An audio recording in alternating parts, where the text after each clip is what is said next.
सिवान के प्रसिद्ध orthopaedic doctor Rameshwar Singh ने आज राजनीति में कदम रख दिया है। उन्होंने प्लूरल्स पार्टी की सदस्यता ग्रहण की, साथ ही उनके सिवान विधानसभा से चुनाव लड़ने के कयास तेज हो गए हैं। वहीं डॉक्टर रामेश्वर सिंह ने कहा कि अगर वो राजनीति में आते हैं तो बदलाव निश्चित होगा।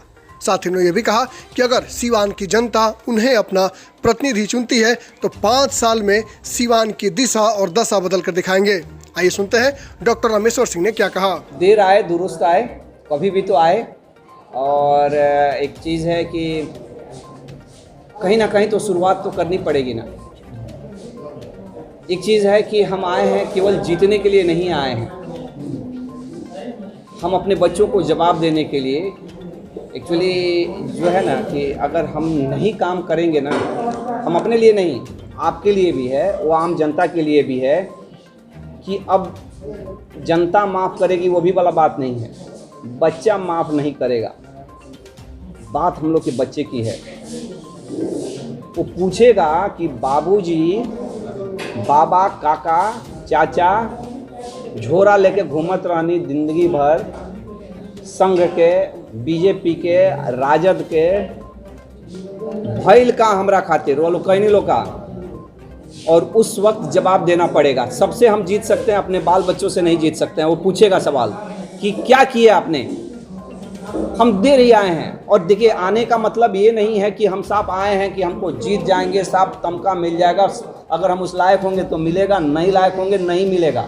और नहीं मिलेगा तो ऐसा नहीं है कि हम डूब जाएंगे, डॉक्टरी जिंदाबाद फिर से लग जाएंगे सेवा में, जय प्रभु जय श्री राम। क्यों नहीं करेंगे? बिल्कुल, जीतने के बाद भी डॉक्टरी करेंगे, 100% डॉक्टरी करेंगे। डॉक्टरी कभी भी मेरा, क्योंकि ये राजनीति जवाब देने के लिए आप राजनीति कर रहे हैं। हम अपने बच्चों के ही लिए नहीं, आपके बच्चों का भी जवाब देने के लिए वो आपसे भी पूछेंगे। समाज के बदलाव, हाँ, समाज के, हम अपने आने वाले जनरेशन्स के लिए। ये 30 साल जो हम लोग बंद पड़े हुए हैं, हर तरह से लॉक लगाया हुआ गया है। ऐसा नहीं है कोरोना ने लॉक लगाया, हम आर्थिक रूप से, सामाजिक रूप से, सोच के रूप से, बौद्धिक रूप से कहाँ दुनिया चला गया। हम कहाँ हैं? आप निकलिए बाहर, हम कहाँ हैं? ये लॉकडाउन को तोड़ने के लिए जो एक्चुअली बात ये नहीं है कि हमारी औकात क्या है और हम कब आए हैं। एक्चुअली आग लगी हुई है, आग लगी हुई है। हम छोटे से पंछी हैं और हमारी जितनी औकात है हम उसमें पानी डालने की कोशिश कर रहे हैं, ताकि हम अपने बच्चों को, आने वाले जनरेशन्स को बोल सकें कि नहीं बेटा, हम आग लगाने वाले में से नहीं थे, हम बुझाने वाले में से थे।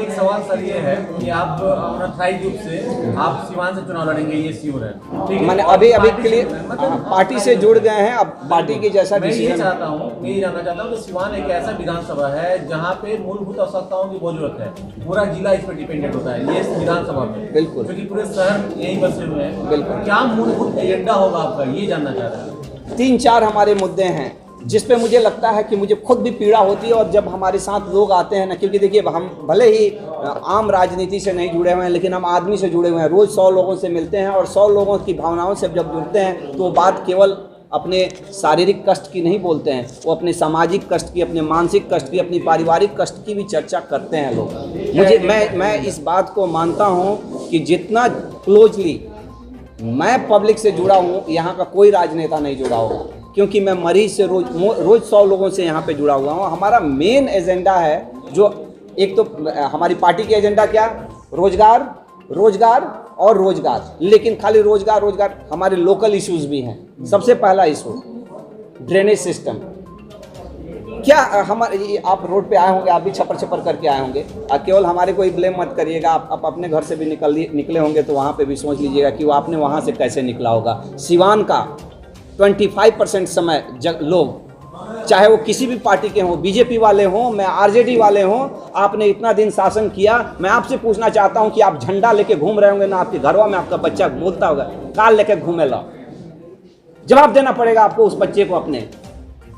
क्या ये इतनी बड़ी समस्या थी जिसका समाधान ही नहीं हो सकता है? क्या इतना बड़ा ब्रेन का जरूरत है कि डॉक्टर साहब चाहे कौन बहुत इंटेलेक्चुअल? क्या आप नहीं जानते हैं क्यों नहीं हुआ? क्योंकि एक इच्छा शक्ति की कमी। क्या फंड की कमी है? पैसा नहीं है? मैंने एक ही रोड को कितना बार टूटते हुए, एक ही नाली को, और आज तक नहीं बहा सका। लाज लगता है जी मुझे इस बात का। सर एक मुझे कष्ट होता है इस बात को, इस बात से। सर मुद्दे पे आइए, हाँ। एजेंडा क्या आपका हाँ, है? एक तो ये सवाल है कि आप इनडायरेक्टली संघ से भी जुड़े हुए हैं काफी समय से, और ऐसे में आप प्लूरल्स पार्टी से आ रहे हैं तो संघ से भी जुड़े हुए हैं। आप फिर कहिएगा कि आप तो जात से भी जुड़े हुए हैं, क्योंकि हम एक जात से हैं। संघ हाँ, बीजेपी हम के एक धर्म से भी जुड़े हुए हैं, क्योंकि हम एक धर्म से हैं। देखिए, संघ से जुड़ा हुआ हूँ, ये ऐसा नहीं है। मैंने संघ के बहुत सारे मीटिंग्स में गया हूँ, लेकिन हम कोई संघ के मेंबर नहीं हैं जी। हम भारत के इंसान हैं, हम सबके लिए हैं। सर और एजेंडे पे बात कर लेते हैं ना, जी जी एजेंडा जी, क्या क्या है? तो हमारे पास 10-15 प्रॉब्लम है। एक तो कि हमारे यहाँ प्रॉपर ड्रेनेज सिस्टम नहीं है, और अगर मैं आया ना तो मैं आपको इस आश्वासन देता हूँ, आप मेरे से पूछिएगा भी, 5 साल में ये चीज़ें मैं कर दूंगा। भले ही हो सकता है कि हम एक ही पार्टी भी आए ना, हम अपोजिशन में भी रहें तब भी कर सकते हैं। इसके लिए बहुत ज़्यादा सपोर्ट की ज़रूरत नहीं। दूसरा चीज़, गुड इंफ्रास्ट्रक्चर। अरे यहाँ पे तो इंफ्रास्ट्रक्चर को भी, इंस्टीट्यूशंस को भी आपने नाम से बांट दिया है। इंडोर स्टेडियम जब हम आए थे शुरू में 10 साल पहले, तो वहाँ पे कुमार विश्वास का और कितना बार गोगिया सरकार हम बच्चों को ले जाके वहाँ पे ये किए थे। क्या वो इंडोर स्टेडियम साबुद्दीन साहब का है क्या? नहीं। क्यों उसको उसका इस तरह से बलात्कार किया गया? क्योंकि उसने साबुद्दीन साहब, कोई, इसका मतलब कि ये है कि साबुद्दीन साहब, फिर से कोई दूसरा आदमी आ जाएगा तो जो व्यासदेव सर जी बनाए, वो व्यासदेव जी के घर का पैसा लगा है, वो आम आदमी का पैसा था। आप हर चीज़ों को बांट के किए हुए हैं। आप इंसान को तो बांटे हुए हैं, आपने अब धरती को भी बांट दिया है, सामान को भी बांट दिया है। एक हमारी बहू बेटियों को, बहू बेटियों के लिए वॉकिंग करने के लिए जगह है क्या जी? टहल सकें कहीं सुरक्षित ढंग से, ये क्यों नहीं? एक प्रॉपर इंफ्रास्ट्रक्चर क्यों नहीं? इंफ्रास्ट्रक्चर हमारा है। ट्रैफिक प्रॉब्लम, मैं अपना बताता हूँ, हो सकता है कि आप लोगों को थोड़ा सा खराब भी लगे, क्योंकि चीज़ें, एक बार मैं श्रीनगर से मैडम को बाइक पे बैठा के, पहले हमारे पास बाइक, चाहे टाउन में हम घूमने के लिए हम हमेशा बाइक ही यूज़ करते हैं, बाइक पे बैठा के हमको जाना था। हमारा मौसा जी थे वहाँ पे, वो सिसवन ढाला के उस साइड में। 3 घंटा लगा जी, रास्ता भर मेहरारू, समझ सकते हैं, आपके साथ भी हुआ होगा, सबके साथ होता है। आखिर ऐसा क्यों? मैं पूछना चाहता हूं आप, और शायद हो सकता है कि मेहरारू खाली वही करके छोड़ दी, लेकिन बचवा नहीं छोड़ेगा आपका, बच्चा माफ नहीं करेगा आपको। जो ये छोड़ा, हमारे पास पैसा नहीं है, और मैं आपको अनाउंस कर रहा हूँ कि हम अपना एक पैसा लगा के पॉलिटिक्स नहीं कर रहे। अगर किसी दिमाग में होगा कि डॉक्टर साहब बहुत पैसा वाला, माल वाला आदमी है, आए हैं लूटिंग, एक पैसा, अपना घर का पैसा, यही प्रॉमिस करके हम पॉलिटिक्स में आए हैं अपने वाइफ को। एक पैसा नहीं लगाएंगे। कुछ पार्टी पैसा देने वाली है, कुछ पब्लिक से मांगेंगे, झुकेंगे, अपनी भी अकड़ थोड़ी कम होगी, और उस पैसा से हम इलेक्शन लड़ेंगे।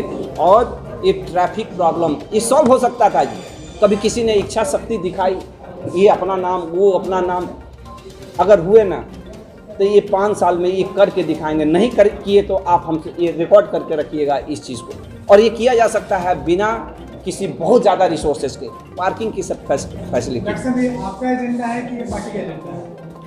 ये हमारा लोकल भी कुछ तो एजेंडा होना चाहिए ना, लोकल भी कुछ एजेंडा होना चाहिए। सब चीज़, हम पार्टी का तो एजेंडा है ही, लेकिन ये हमारा लोकल कुछ एजेंडा है कि हम क्या केवल पार्टी का ही कुछ, हमारा यहाँ पे कुछ पब्लिक का प्रॉब्लम हम नहीं सॉल्व करेंगे। हाँ बिल्कुल, तो पब्लिक का क्या प्रॉब्लम है, जो मुझे लगता है कि जो ज़रूरी है, जिसको करना चाहिए, ये ट्रैफिक प्रॉब्लम को हम सॉल्व करेंगे। आपको लगता है कि एक विधायक ट्रैफिक प्रॉब्लम को दूर कर सकता है? बिल्कुल कर सकता है, एक इच्छा शक्ति चाहिए।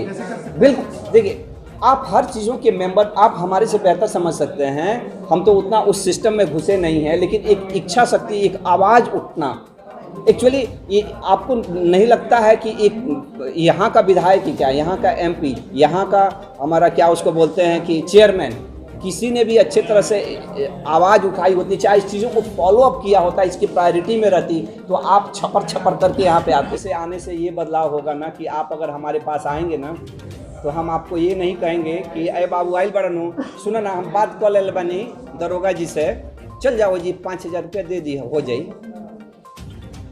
ये काम हम नहीं करेंगे। हमारे से काम होगा या नहीं होगा, ये दलाली वाला काम नहीं करेंगे। ये मैं यहाँ के युवाओं को ये संदेश देना चाहता हूँ कि ये दलाली वाला राजनीति हम छोड़ देंगे। जो विधायक वो सब दलाली का काम करते हैं क्या?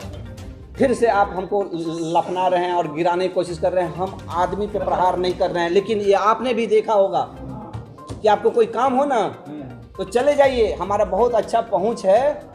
आपकी पहुंच का मतलब ये है कि आप सेटिंग करा देंगे। मैंने तो यही फील किया है, मैंने अपने लिए ही नहीं फील किया है, मैंने बहुत लोगों के लिए फील किया है।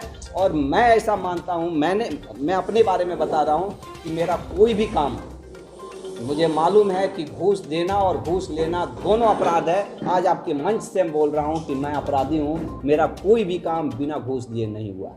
मुझे इस बात का कोई गम नहीं है कि मेरी औकात है।